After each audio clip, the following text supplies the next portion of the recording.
magandang araw po sa inyong lahat. Magandang gabi po sa inyong lahat. Good morning, good afternoon, good evening sa inyong lahat.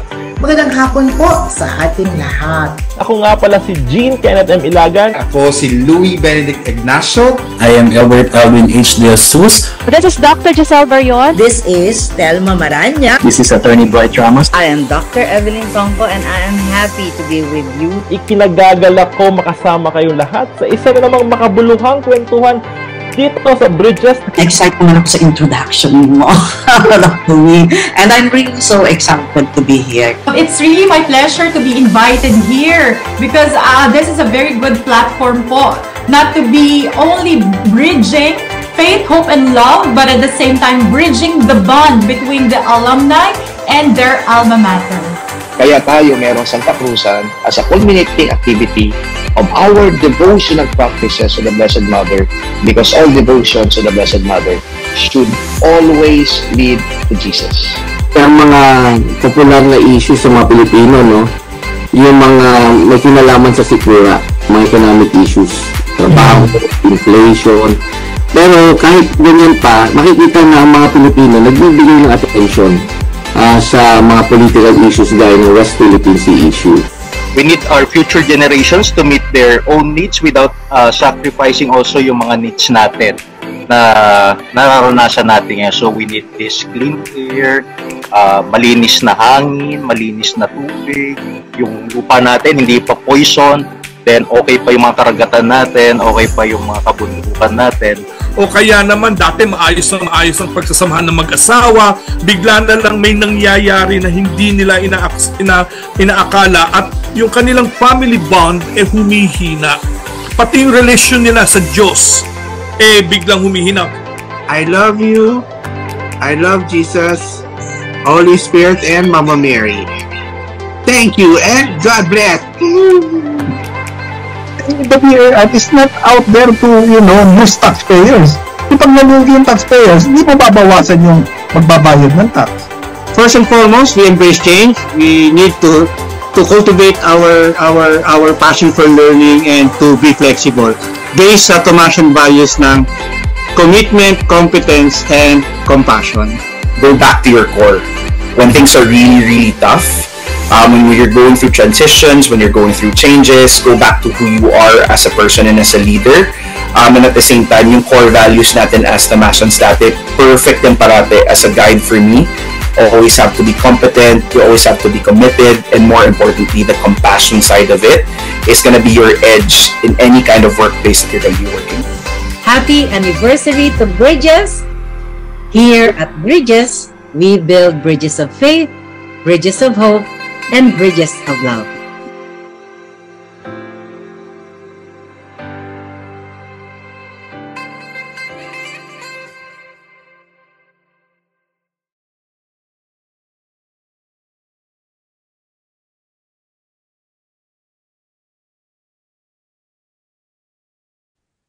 Naimbagnal daw tayo amin, Apo.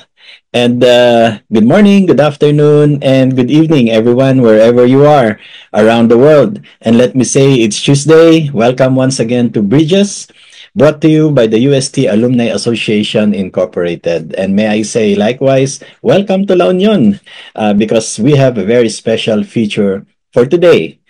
The importance of the tourism industry as a catalyst for economic and social progress cannot be overstated, so that for years, La Union has embraced this potential, enhancing its tourism development strategies to ensure sustainability and community benefit.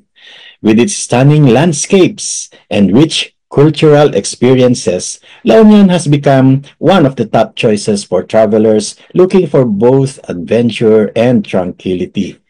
In this week's episode, Bridges brings you an episode about La Union's collective tourism initiatives over the past years and how their efforts shape the future of their tourism industry. I'm Attorney Dwight Ramos, your host for Bridges for Today and a proud member of Tomasinong Ilocano, La Union, and the president of the UST Alumni Association Incorporated. Kinagagalak po namin kayong makasama ngayong hapong ito dito sa Bridges. But before we move on with the show, friends, please don't forget like and share our show, and subscribe to our UST Tumashan Alumni Community YouTube channel. Our episode today is sponsored by Tomasinong Ilocano La Union, the Colegio de La Union, and our ever-safe drinking water, BioWater Purified Drinking Water.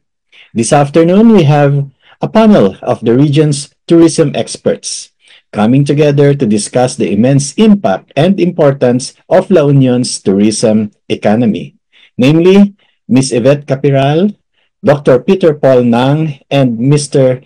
Eduardo Regala. Ms. Yvette Capiral graduated from the UST, University of Santo Tomas in 1999 with a Bachelor of Science in Tourism.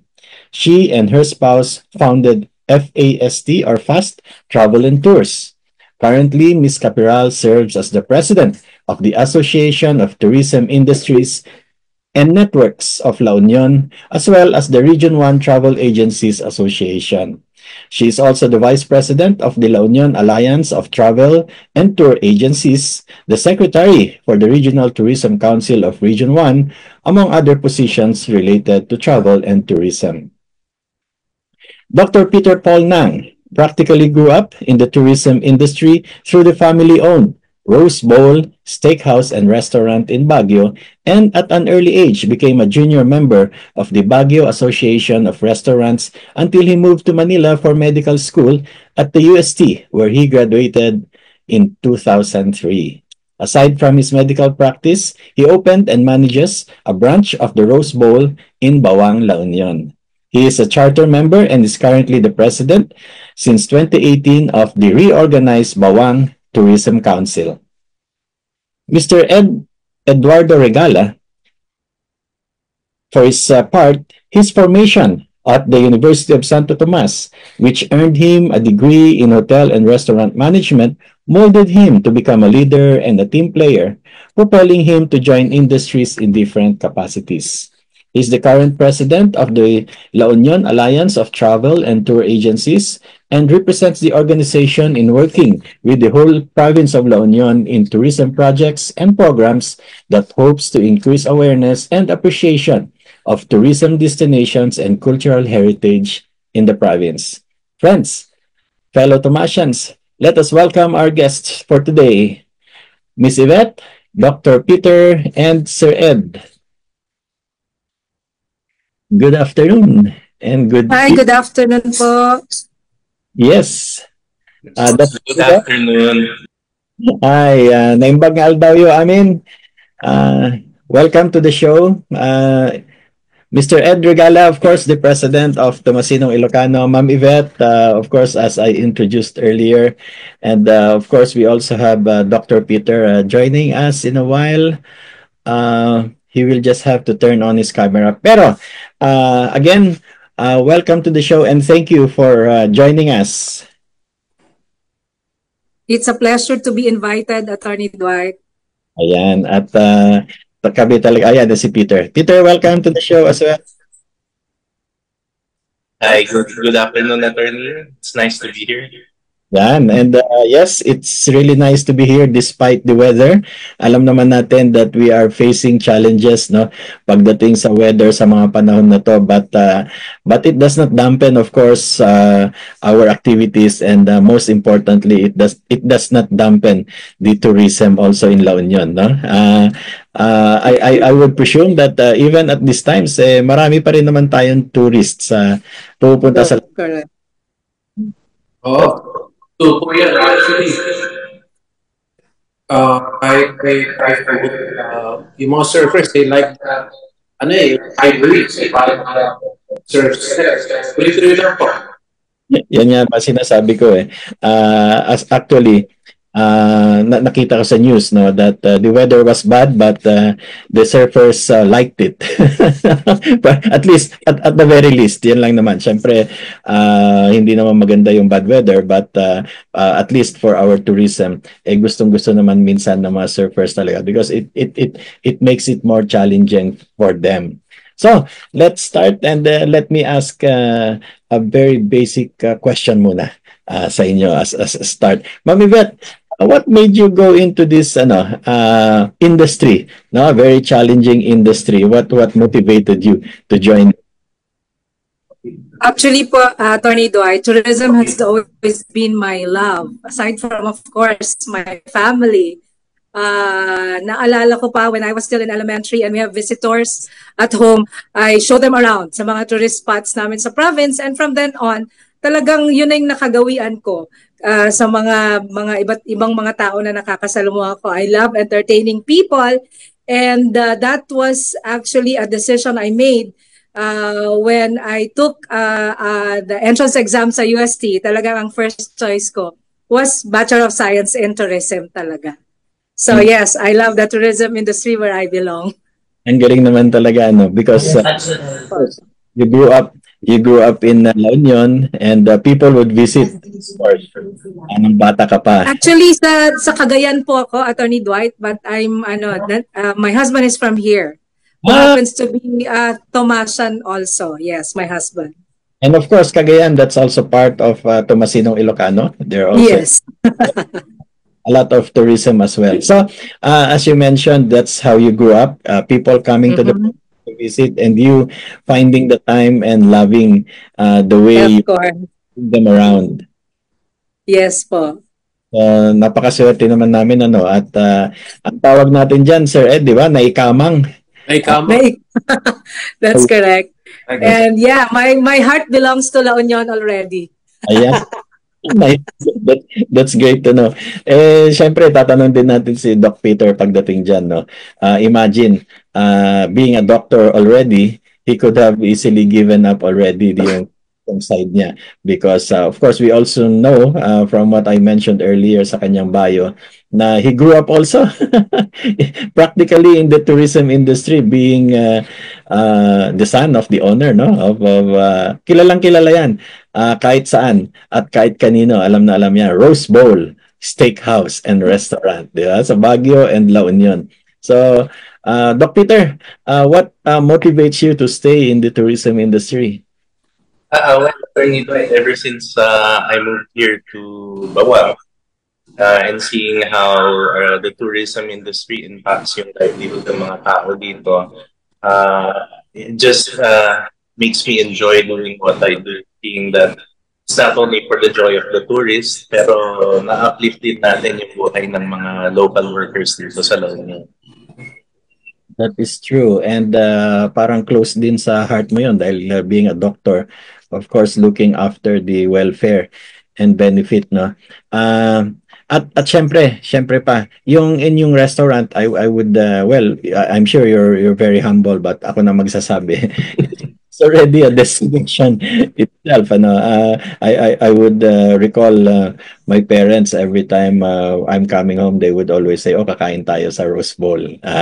Whether we go up to Baguio or we go up, we go down to La Union, as we say. So, thank you. And Sir Ed, ikaw naman, ang dami mong industries. I know that you're very busy in a lot of things. Of course, marami akong hindi nabanggit doon sa introduction sa'yo. Siyempre, nag-focus lang yun doon sa tourism. Pero naman natin sa Rotary, very active ka rin, just like Peter. And then, of course, sa Red Cross, yan. And even sa TechVoc, no? And so, in all of this, what motivated you to join the tourism industry?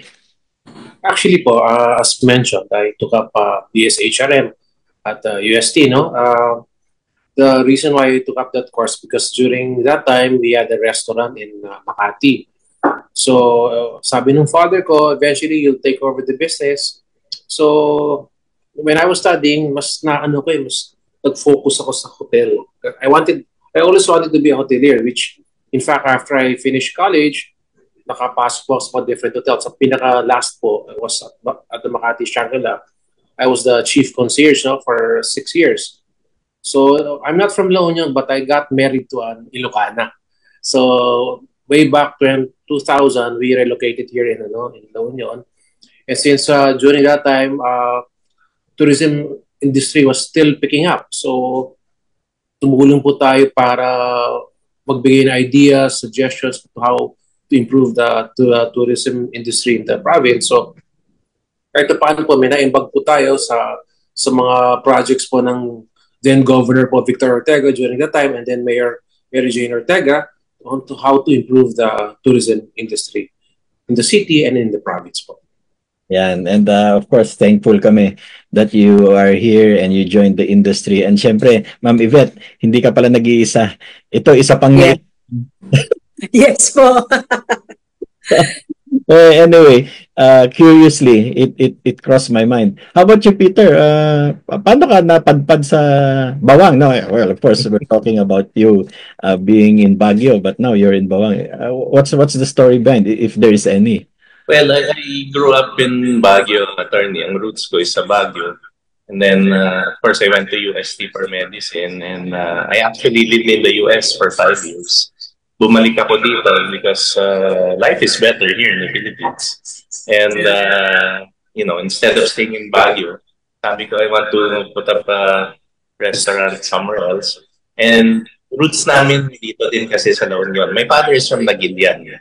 And yung ninong ko sabi niya, why don't you come down here and open a branch of Rose Bowl? And we found the location. And I've been here ever since. I don't consider myself a resident of Baguio anymore, actually. Bawangin yan na po ako. And so, of course, with that, we're also glad na you found a home in La Union. And of course, first time for me to know also that both of us come from Naguilian. No? And just talking about that, no, just a bit of a perspective. Ang La Union kasi is sa English. Pag ini-English yan ng mga ibang bisita natin, di ba? Parang sasabihin niya, it's the Union, La Union. Di ba?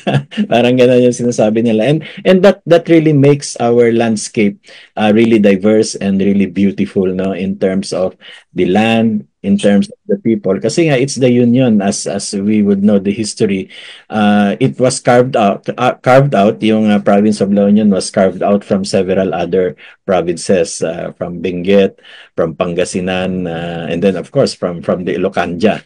And so, with that diverse union of peoples and land, napakaswerte talaga din naman po ng La Union because you know, may mountain siya, meron siyang dagat, kompleto siya, no? And of course, not talking about the culinary experience that we also have if you come to La Union experience. So, Ma'am Yvette, anong pinaka most popular ngayon na pinupuntahan sa La Union, would you think?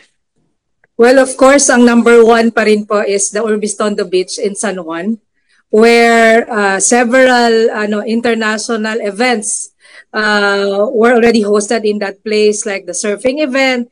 And now we are looking forward to hosting the Northern Luzon Travel Expo, which will happen on November 23 onwards po. So this is a convergence of all the tourism industry stakeholders from all over the Philippines na naman po, pupunta na naman dito sa La Union. So yun, sobrang daming bumibisita po dito sa atin, not only sa San Juan, also sa Tangadan Falls in San Gabriel, the fruit farms, Bawang Grape Farms, yan po, yan yung mga pinupuntahan. Sa Luna rin, because of course, si Our Lady of Namakpakan. So nagiging popular na rin po yung area sa ngayon for our tourists po. Yes, and the way you're saying it is it's unlike other places na pagka pumunta ka half day na ikot mo na, no? Here you're a lot of choices and a lot of activities. That's correct. Exactly po. So you have to spend at least about 3 days and 2 nights for you to be able to enjoy the what La Union has to offer to our tourists. And Sir Ed, ikaw naman, what do you think is the favorite among those? Anong nakikita mo? Other than, of course, the Rotarians coming to visit you from all over the world as well. Well, actually, as mentioned, surfing, of course, definitely. We have pilgrims and pilgrimage tours. But besides that po, hindi na naman po ang La Union known for that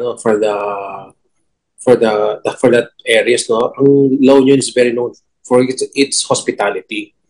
Of course po, pag nakamit ko yun ng Ilocano, talagang very accommodating po. We never say no to any particular request of the guest. Not only the guest, but yung mga tao na pupunta rito po, Kaya gusto bumabalik-balik po sila. Another one po, yung ating gastronomic delight, no? Ang sarap po ng lutong Ilocano. As everybody knows, no? Binabalik-balikan pa yung mga lutong Ilocano. Actually, nagiging fad na rin yan not only po rito sa area, I think sa ibang countries as well, napapatronize na po yung Ilocano cuisine. Yan po.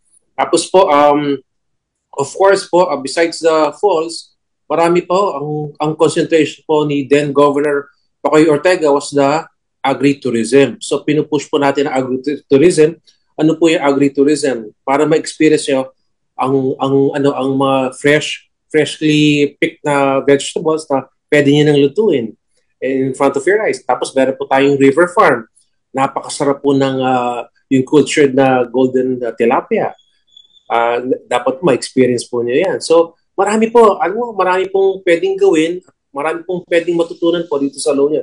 That's why po we are encouraging everybody to experience La Union. And syempre pa, we're talking of the now at alam naman natin through the efforts of both the private and the public sector, the provincial government, and as you mentioned, the cities and municipalities, ang dami na talagang pwedeng gawin sa La Union at syempre the hospitality of the people. But, you know, me, having grown up also in the northern area, nung araw naman I think Doc Peter will agree with me. Pag sinabi mong La Union ng araw, synonymous lang yan sa lugar ni Peter, no? Pag sinabi mong La Union, bawang. Yes, Attorney. Back in the day, Bawang was called the beach capital of the Philippines, and in the 60s and 70s and even into the early 80s, anybody who wanted to flock to a beach, even from as far as Manila, they would come up to Bawang, and all the hip resorts and places to be were in Bawang. Yes.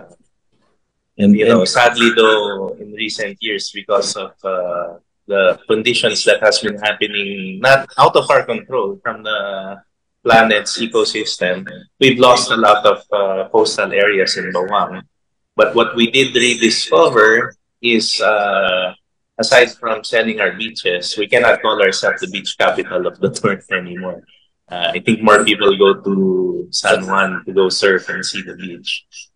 We have rediscovered the other beauties of nature. We actually have a 65-hectare Bacawang ecotourism park in Bawang. And let's not forget that La Union is also part of the mountain areas. Half of La Union is located in the mountains. So you also have beautiful mountain views, views of valleys, views of the mountain to the sea. If you want to see something that looks like you're in Mount Pulag with the cloud of sea of clouds, you can actually have a sea of clouds here in La Union without having to trek all the way up to Mount Pulag. So, we have a lot of ecotourism places here na undiscovered pa po. Yes, undiscovered and discovered, and I think the way you said it, although you lost some of the coastal areas, I think you have discovered some more areas, no, that can promote Bawang. And alam naman natin ngayon, no, Lomboy Farms. At yung wine and yung grapes dyan and the guapol. Yan, kilala na rin ang you would not really want to leave La Union without going through the grapes. Grape picking and then wines. And of course, that's very well placed in Bawang. Yes, okay. Yes. Of course, you have to make sure that you come during grape season. So, pag tag-ulan, wala pa tayong grapes. The best season to come for grapes is from November to March. Yes. And that's talking about the challenges and how you were able to be resilient and adapt, no? But that's not only the challenges. We all know that recent global events, likewise, like the pandemic, and then what you were mentioning, you know, changes in climate, global warming, and ngayon, sabi kanina nagbigo ni Ed, na ng mga Ilocano masyado, Pati yung mga typhoon yata, welcome na welcome kasi sunod-sunod ang dating ngayon, no? But these challenges, how were you able to adapt yung industry sa tourism, Ma'am Yvette? Yeah, I just want to tell a story po, no? When the pandemic was still parang ongoing pa, na talagang down na down ang tourism industry dito sa La Union. Our leaders has to make a way, parang ganyan, for us to be able to at least, magiging ano pa rin kami, useful pa rin kami, kahit kami ay down na nung time ng pandemic. So what the government did during that time po, specifically the collaboration of the tourism stakeholders with the Department of Tourism and also the provincial government of La Union, because there were a lot of parang requirements back then. They have to make sure that everyone coming in kasi has to have all those requirements for us to be safe as well dito sa province. So lahat po ng turista ng La Union pinadaan po sa mga travel agencies, tour operators.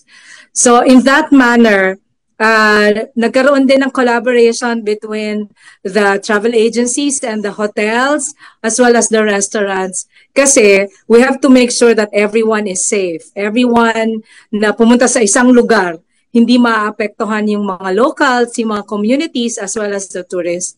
So dahil nga po dun sa nangyari, masasabi ko na isang success story yung nangyari sa amin ng pandemic, because we were not left out by the government. Government sector, tinulungan po nila ang industry. And yeah, after the pandemic, nakatayo pa rin kami at konti po kumbaga yung mga nagsara na mga tourism stakeholders because of that. And in terms po sa typhoon, sa mga ganitong mga force majeure, because of the government's early notification, mga warnings po, we get to adjust. So nasasabihan namin yung mga clients namin na you have to postpone, we have to parang realign yung tour nila. In that manner, naiintindihan naman po ng mga tourists namin yung mga adjustments na ginagawa namin para naman mag-enjoy pa rin sila. Yeah, that's true. And I think more than that as well, hindi lang din kayo sa La Union, but nearby because you also had a cooperation, di ba? During the pandemic, helping each other out. And having that kind of tourism corridor ba yun, yung naumpisahan ninyo? Yes po. That's correct. It's the Ridge and Reef Tourism Corridor. It actually started here in the region together with CAR.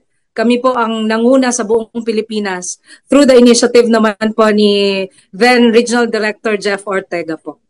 And Ed, of course, having always been there in terms of the tourism, alam natin challenges in terms of the pandemic, in terms of mga bagyo.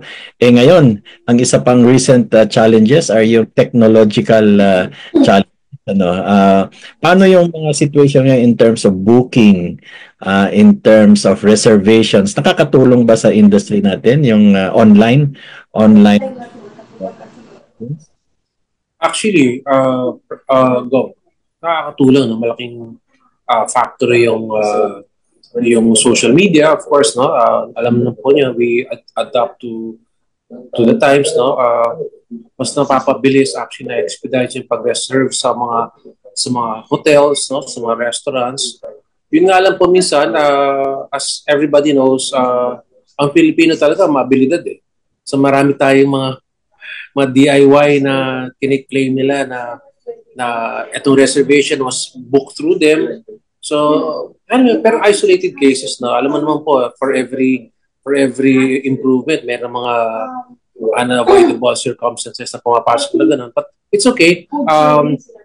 In general po, malaking bagay po yung pag-adapt po natin sa digitalization, sa mga social media, no? Malaking bagay po yan. Lalo na ngayon pag merong suspension ng classes, meron pong nasasabihan namin kagad yung mga kliyente na we would like to notified that we have to rebook your reservation because of the typhoon or whatsoever. So maganda po yung naging impact po sa tourism industry po dito po Yeah, in sa other words, very, very cool. But tama yung sabi mo, we must also be careful. Kasi syempre, lots of challenges also in terms of, alam naman natin, nangyayari yan not only in the Philippines but worldwide. Kung minsan, use of the internet and everything else. Kung minsan, yung mga booking, ganyan, di ba? Medyo may mga scam, ganyan. So, just a bit of caution lang. Actually po, totoo po yan, no? Kaya kami hindi na po sa aming organization, but the whole province itself, we have this regular meeting to update the status of the bookings, the reservations, kasi nga po, hindi natin maiwasan yung mga scammers, di ba? So we have to be prudent, we have to be vigilant when it comes to reservations. Kasi pag mayroon pong masama mangyari, it will reflect on the province, not only in our organization, but the province itself. Correct. So yung pag-iingat is both ways from your end and of course sa end na rin ng mga turista na nagpapabook and kumukuha ng reservations. Yes. Yeah, how about you, Doc Peter? Ano yung mga lessons that were learned during the pandemic?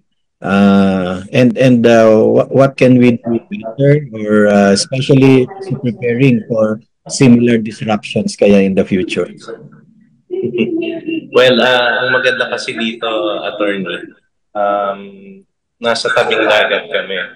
So, if you look at the residents of La Union, we weren't quite as quarantine as the people who are located in cities. I know people who were locked up in Manila and for the whole pandemic, nasa loob lang sila ng buong condo nila. But here, when after about a year, things started lightening up. People were able to walk about sa open areas, sa beaches, and it makes for a healthier local population. But with regards to tourism, what we really learned was people really do love to travel. Kasi as soon as travel restrictions were lifted, wala pa naman mga airlines noon, people only could travel through cars, dinumog talaga nila ang La Union. And for the first year after the pandemic, I think 90% of the people from the whole Luzon came over here to La Union to experience surf culture. Now, for that, we were not prepared because biglang ang daming tao na dumating and the infrastructure that was supporting this tourism industry could not cope up. Thankfully, ngayon, due to sanctions from the government and kusa na rin sa mga resort owners, they've been improving sanitation, quality of rooms, because we do not want to see something like what happened to Boracay happen here, where they were forced to close down for 6 months due to unsanitary practices. So one of the things we learned was, aside from just during the pandemic, every day we have to maintain cleanliness and maintain the safety of our tourists.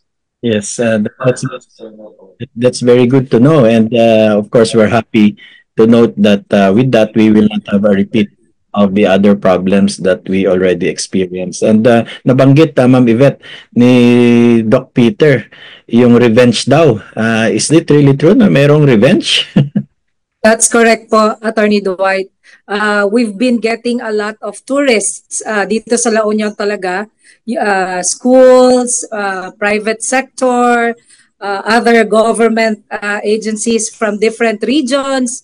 So as a matter of fact, lately, I just had doctors from the Visayas region, 2 batches sila. They went to La Union. They wanted to learn the culture of the province. So yun po. And we welcome all of these tourists kasi gusto naman po nating ipakita kung ano talaga ang ikinaganda ng La Union sa buong Pilipinas at sa buong mundo. So tama po yun, Attorney Dwight. There really was a revenge tourism dito sa La Union. Because of its proximity na rin po siguro, pinakamalapit na puntahan ng mga taga Metro Manila. So yun po, talagang dinumog ang La Union. Yes, and brought about by the new roads as well. Alam naman natin may ECTEX, may TPLEX, which That's correct po. accessible. So talagang pasalamat din tayo dyan. And medyo curious lang ako kasi yung travel agency is FAST. Does that mean That's correct. Yes po, Attorney Dwight. Actually, it's an acronym. So F means friendly, A for affordable, S for safe, and T for trustworthy. So, yun po. Mukhang hindi lang yung travel agency mo yun, but I think it speaks well for La Union as well. Yes, that's correct. Yes. Napakagandang pakinggan yan. And of course, we know that the three of you are heading associations, ikaw mismo sa Tourism Council and everything. Ano yung mga ginagawa sa mga organizations ninyo in terms of to other things, no, like sustainability and responsible tourism na pinag-uusapan ngayon? So, meron ba kayong mga initiatives relative to this na ginagawa ng inyong mga organizations? Yes po, Attorney Dwight. Sa sector po namin actually, sa travel and tour sector, parang napagkasunduan po namin that we have to make purposeful mga tourism products, mga travels ng mga tourists. So we incorporate, parang part of the package would be a CSR, yung community service activity nila. Like for example, yung coastal cleanup. So sa last day nila dito sa La Union, kailangan they have to do something, parang ganyan, to help give back to the environment. Or for example, if they go to Tangadan or yung mga forest, mag-pick ng mga trashes along their way, or we involve them din po sa mga preservation and protection of our turtles. If you're familiar with Kurma, dito po sa La Union, so we are great partners with Kurma. Tinutulungan po namin sila, nagkakandak ng mga lecture sa aming mga turista. So yun po, in-incorporate na po namin kaming mga travel agencies para naman po makatulong ito sa sustainability and of course, yung volunteerism in itself. Kailangan ituro namin sa mga turista namin that it's high time na hindi lang sila nag-e-enjoy. Kailangan maging responsible din sila. Hindi nila iiwanan yung isang lugar na madumi. Parang ganun po. So yun po yung practice na namin na ginagawa namin on the part of the travel and tour sector po. And that's very good. And so yung sa'yo naman, Ed, no, na knowing that you are involved in many other organizations, ano yung mga initiatives ninyo in partnership with, say for example, Rotary? May mga ginagawa ba kayo to promote also the tourism? Of course po. Actually, not only with Rotary, we are in partnership po with the PGLU, Provincial Government of La Union. So, as everybody knows, no, yung tourism sector po is very active. So, we involve almost all NGOs, all groups po para maging active tayo. Not only po when it comes to tourism, but also for, as Yvette mentioned po, yung mga social responsibilities po ng each and every group. Actually po, pag meron pong disaster dito, through Red Cross and also the other organizations, nagsama-sama ho kami para po makapagbigay tulong po sa mga affected communities po sa province. And in fact po, nung few weeks ago, Yvette kasi and we're all Rotaries as with you. Yes, hindi na kailangan magdalawang salita. We activate all members of all our organizations para makapagbigay tulong po. Kasi naman po, yun po napakaganda po na trait po ng mga taga La Union na we always extend a helping hand po to the people, to the community po para po magginawaan po sila pagdating po sa mga disaster, mga typhoons whatsoever. Yeah. And looking at kunwari San Juan, pagka talagang kumagat na ang dilim, parang nag-iiba yung San Juan. Di ba? Ako, na-observe ko yun, parang nagiging foreign land eh.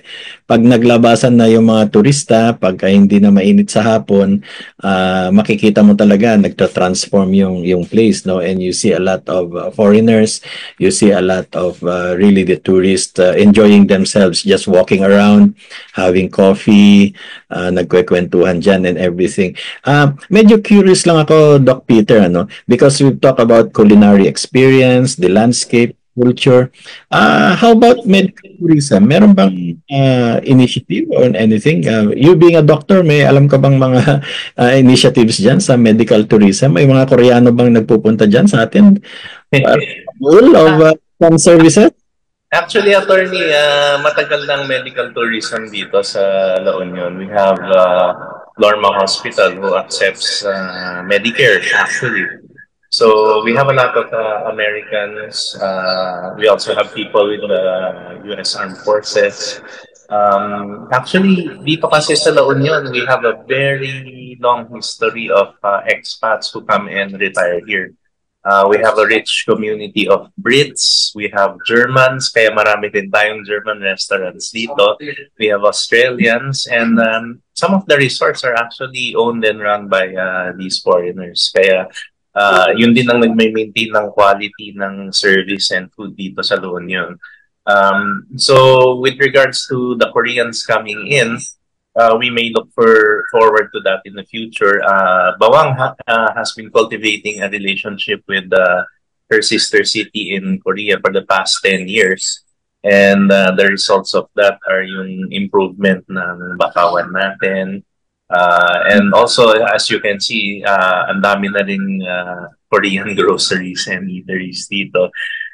The food scene in La Union is constantly evolving and growing. Hindi lang regional cuisine lang mahahanap mo dito, but a lot of fusion cuisine. We have a lot of talented chefs coming in. And, as the Koreans say, food is medicine. So eat some good food and keep the doctor away. But yes, medical tourism will be booming in the near future, I would say. Yes, and tama ka nga, no? I think there has been a steady influx, especially of course, alam naman natin gusto nila yung init ng araw sa atin. But Ma'am Yvette, yung in terms naman of retirees, do we have a lot of retirees moving into the La Union? Yes po. As a matter of fact, makikita naman natin na dito po sa La Union, ang rates, mataas po ang percentage ng mga retirees. Basically because, syempre, ang ano natin, we have the best of both worlds dito sa La Union. Ika nga, kanina, pinag-uusapan natin, we have the sea, meron din tayong nature. So, napakagandang place po kasi ng La Union as, yung eventually magre-retire ang mga tao and just relax.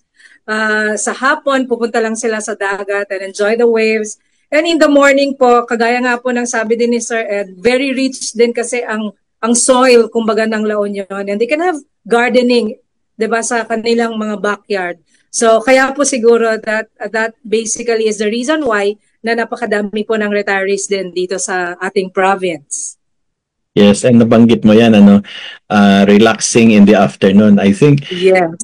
So yan sa phenomenon dyan yung mamamalengke ka sa beach mismo. I think that you still do that, right? Or that's one of the attractions of staying in La Union. Yes po, meron dito sa mga coastal areas po natin. And I would like to mention also, it's not actually an emerging site kasi nandyan na po. Nagiging popular din kasi ngayon, Attorney Dwight, yung Imuki Island. So doon kasi, you can actually have a taste of the fresh sea urchin. So itong mga din natin, mga tourists din natin, mga ganyan, and all others, they enjoy going to that place. May mga nagfi-fishing, they can join, they can participate. So yeah, that's one of the activities that people really enjoy dito sa province po natin, yung fishing in the afternoon or early morning. Mga ganyan po. Yan. And of course, these are offered in tour packages. May mga yes po. Tayo dyan na mga organized. Yes po, Attorney Dwight. Yes po. We actually prepare well-curated tour packages depending sa preference po ng ating mga turista. Yes, and kasama doon sa FAST is the affordability. Of course. Yes. Yeah. In terms of the provincial government, ano yung mga pinakamagagandang projects nila para i-promote ang tourism dyan? May mga incentives bang binibigay ngayon ng provincial government?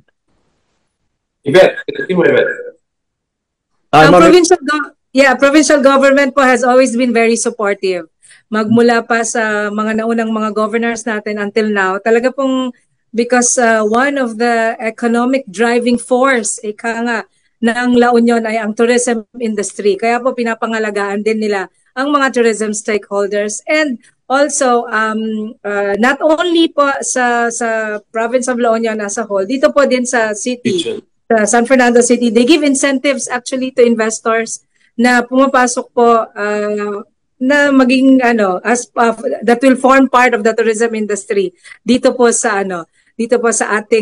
La Union. So yes po, may mga incentives po ang mga investors, mga ganyan dito sa province and the city of San Fernando. Yan. And talking about the province and the city, Doc Peter, no, I heard that you're also a consultant to the Bawang municipality. Ang Bawang municipality also has incentives all its own, yung sarili din niya? Yes. Actually, attorney, lahat naman ng municipalities dito have incentives for investors, especially those who want to invest in either commercial or tourism industries.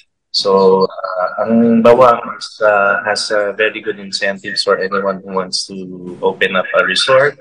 But not just a resort. A lot of businesses are coming to Bawang as well. Kung tignan mo ngayon, ang dami-daming mga bagong car dealerships. We have local openings of national chains like yung mga hardware stores natin, Wilcon, City Hardware. And they choose Bawang because we have very good incentives and also it's a very good economic community. Yan. And talking about hospitality na binabanggit kanina ni Sir Ed. Ed, gaano ka-welcome ang mga turista dyan sa La Union? Very, very welcome. Actually, Gov, meron namang slogan po ang province.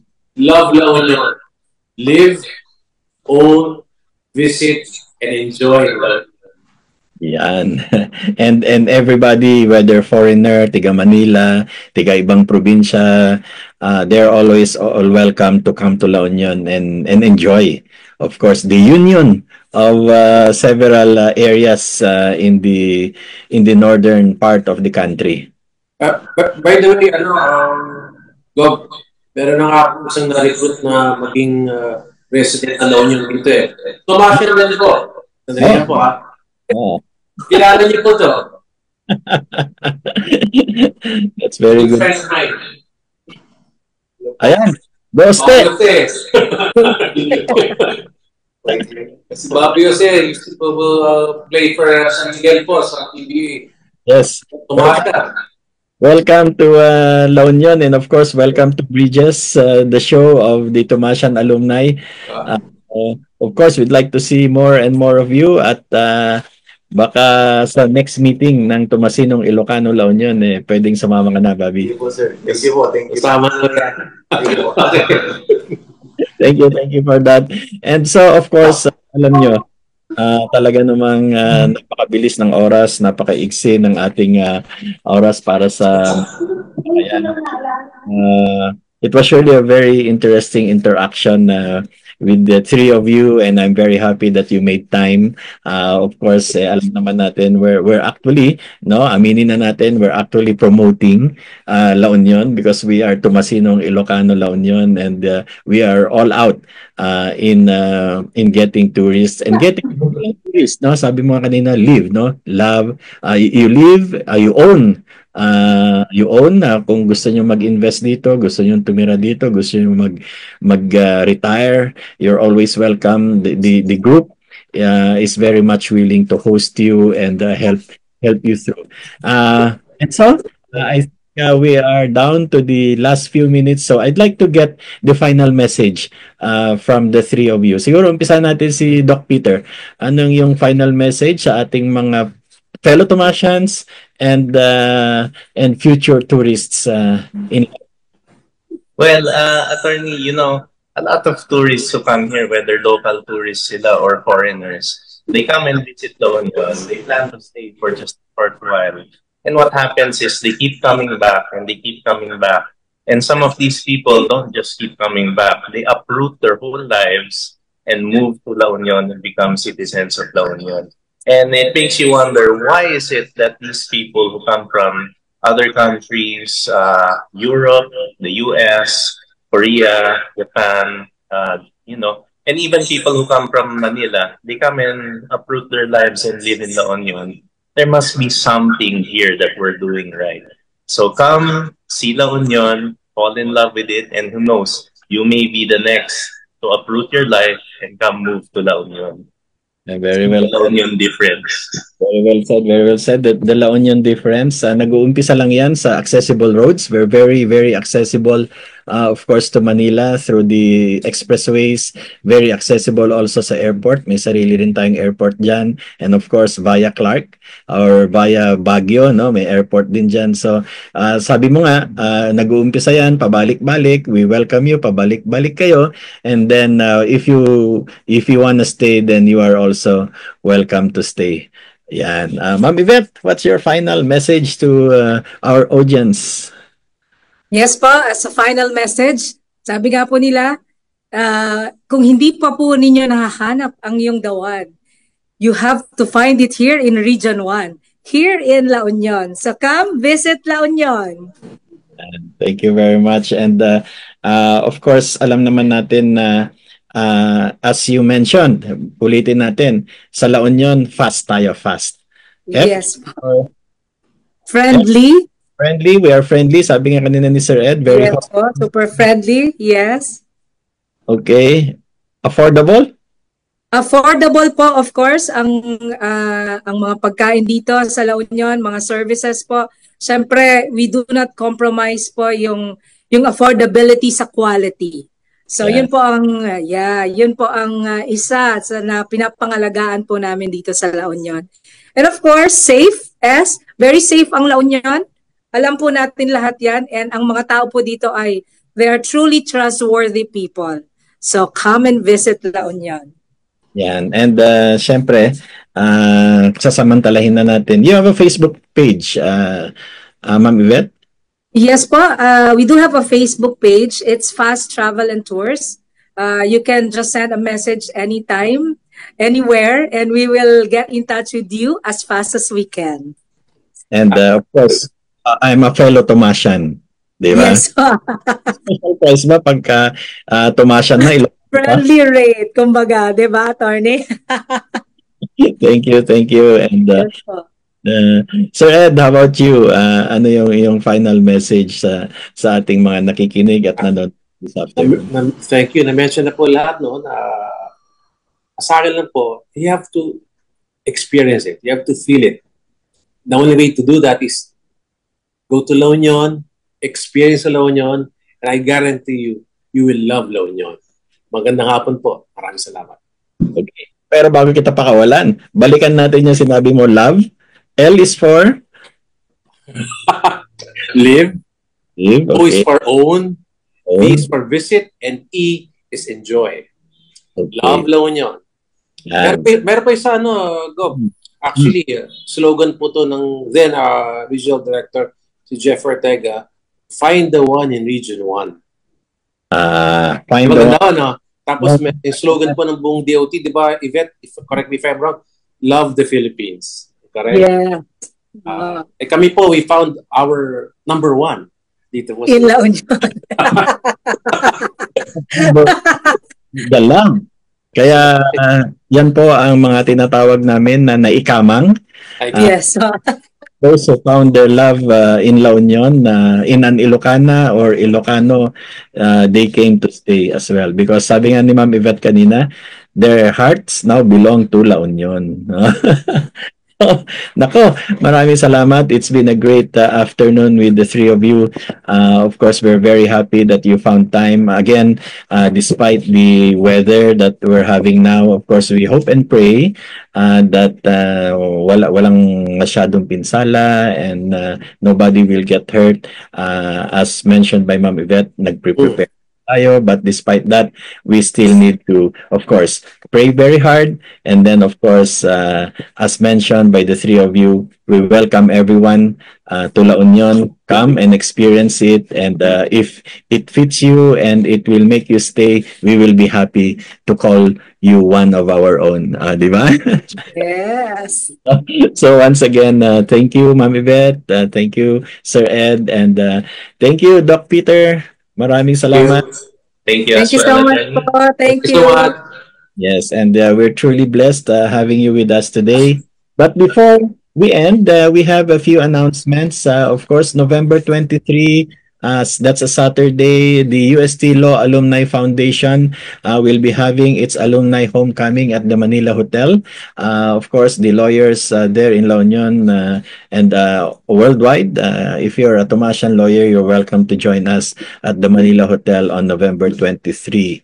The Distinguished Tomasian Alumni Awards Night will be held on November 30, 2024 from 6 to 9 p.m. at the BG Pop or the Buenaventura G. Paredes OP Tomasian Alumni Center Ballroom or the Dr. C. Ballroom. This is to honor all notable, distinguished Tomasians from the different alumni associations of the university. So, congratulations to all the awardees and those who may wish to join us for this very special event. Please don't hesitate to contact us.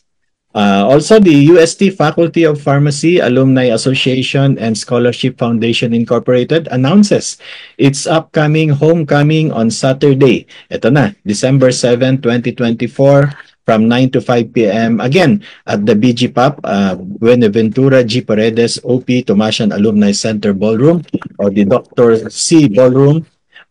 It is a save the date for all of you graduates of the UST Faculty of Pharmacy, and congratulations to all of you. Of course, number one pa rin ang ating Faculty of Pharmacy.